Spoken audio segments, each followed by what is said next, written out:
Prys die Here. Gee aan die Here al die lof en die eer daarvoor vanmôre. En vir die pragtige mense wat my moontlik het vir my gemaak het, wat die Here my pad langs gebring het, want hy het 'n plan met alles wat hy doen. Hy sê hy weet die planne wat ek vir jou het. En hy is besig met sy planne. Ek wil net gou vinnig 'n versie lees as ek mag.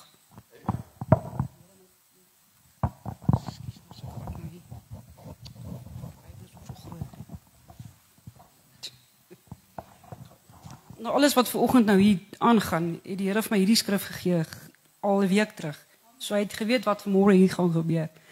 Openbaring 21 vers 4 sê hy, en God sal al die trane van hulle oë afvee. Daar sal geen dood meer wees nie.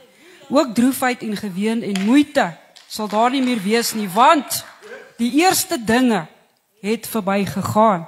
En God, en hy wat op die troon sit, het gesê, kyk, ek maak alles nuut. En hy het aan my gesê, skryf, want hierdie woorde is waaragtig en betroubaar. Hy het vir my gesê, dit is verby. Ek is die Alfa en die Omega, die begin en die einde. Aan die dorstige sal ek gee uit die fontein van die water van die lewe verniet. Hy wat oorwin, sal alles beerwe. En ek sal vir my God wees en hy sal vir my 'n seun wees.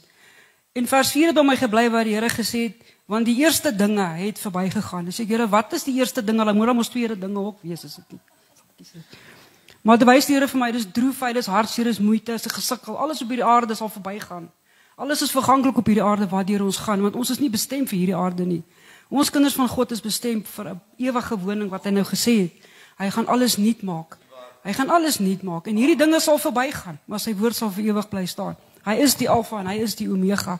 Hou vas vanmôre, hou goeie moed.